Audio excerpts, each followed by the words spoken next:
আসসালামু আলাইকুম ওয়ারহমতুল্লাহ। হে সত্যের পথের সন্ধানী, আধ্যাত্মিক ইসলামের রুহানি মজলিসে আপনাকে স্বাগতম।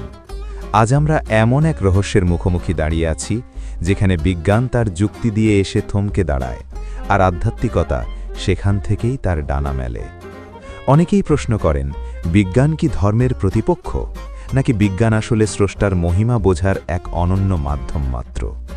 আজ আমরা আলোচনা করব মহাবিশ্বের সেই ঐশ্বরিক স্বাক্ষর নিয়ে, যাকে গণিতবিদেরা বলেন গোল্ডেন রেশিও, যার মান হল 1.618। বিজ্ঞান এবং গণিত আমাদের চারপাশের জগৎকে বুঝতে সাহায্য করে, কিন্তু যখন আমরা এই মহাবিশ্বের গভীরে তাকাই, তখন আমরা এমন এক সুশৃঙ্খল নকশা দেখতে পাই যা কোনো কাকতালীয় ঘটনা হতে পারে না। আপনি কি কখনো ভেবে দেখেছেন কেন একটি গোলাপের পাপড়ি বিন্যাস আমাদের চোখে এত সুন্দর লাগে? কেন একটি সামুদ্রিক ঝিনুকের প্যাচ আমাদের মনে প্রশান্তি দেয়?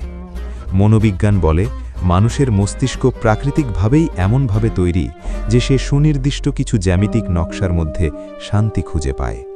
এই শান্তি আসলে আমাদের আত্মার সেই আদি টান, যা তার মহান কারিগরকে চিনতে চায়। গণিতবিদরা প্রকৃতির এই সুন্দর নকশার নাম দিয়েছেন ফিবোনাচ্চি সিকোয়েন্স। যখন কোনো সংখ্যার ধারায় আগের দুটি সংখ্যার যোগফল পরের সংখ্যাটি হয়, তখন একটি অদ্ভুত অনুপাত তৈরি হয়। এই অনুপাতটিই হল গোল্ডেন রেশিও। অবাক করা বিষয় হল, মহাকাশের বিশাল গ্যালাক্সির ঘূর্ণন থেকে শুরু করে আমাদের শরীরের ডিএনএ অণুর গঠন, সবখানে এই একই মাপকাঠি বিদ্যমান। এখন প্রশ্ন আসতে পারে, ধর্মের সাথে এর সম্পর্ক কি? পবিত্র কোরআনের সূরা ফুরকানের 2 নম্বর আয়াতে আল্লাহ তাআলা বলেছেন, তিনি সৃষ্টি করেছেন সব কিছু এবং তাকে পরিমিত করেছেন যথাযথ অনুপাতে। গোল্ডেন রেশিও হল সেই অনুপাতের গাণিতিক প্রমাণ।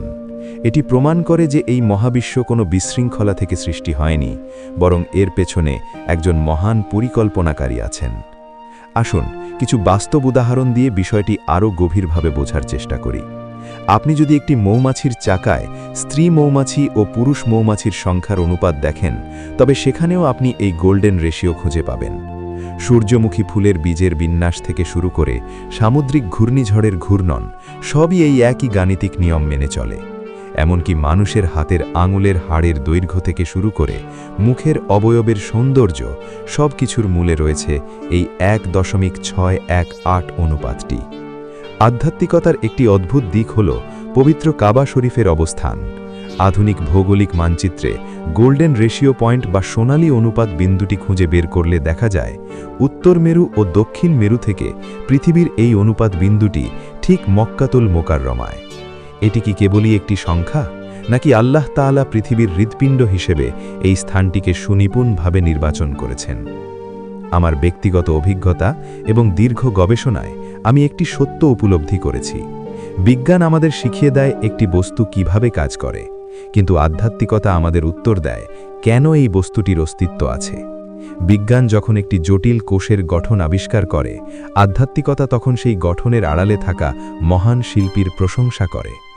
মনোবিজ্ঞানের দৃষ্টিতে মানুষ যখন বুঝতে পারে যে সে এই মহাবিশ্বের কোনো অর্থহীন অংশ নয়, বরং সে এক মহান পরম সত্তার সুনিপুণ পরিকল্পনার ফসল, তখন তার মনের গভীর থেকে সকল অস্থিরতা ও হতাশা দূর হয়ে যায়।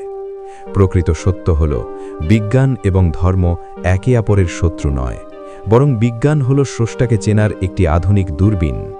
গোল্ডেন রেশিও হল সেই অদৃশ্য সুতো যা দিয়ে মহান আল্লাহ তাআলা পুরো সৃষ্টি জগৎকে গেঁথে রেখেছেন। যারা কেবল চোখ দিয়ে দেখে, তারা এখানে গণিত খুঁজে পায়, আর যারা পবিত্র অন্তর দিয়ে দেখে, তারা প্রতিটি সংখ্যার আড়ালে আল্লাহর কুদরত প্রত্যক্ষ করে।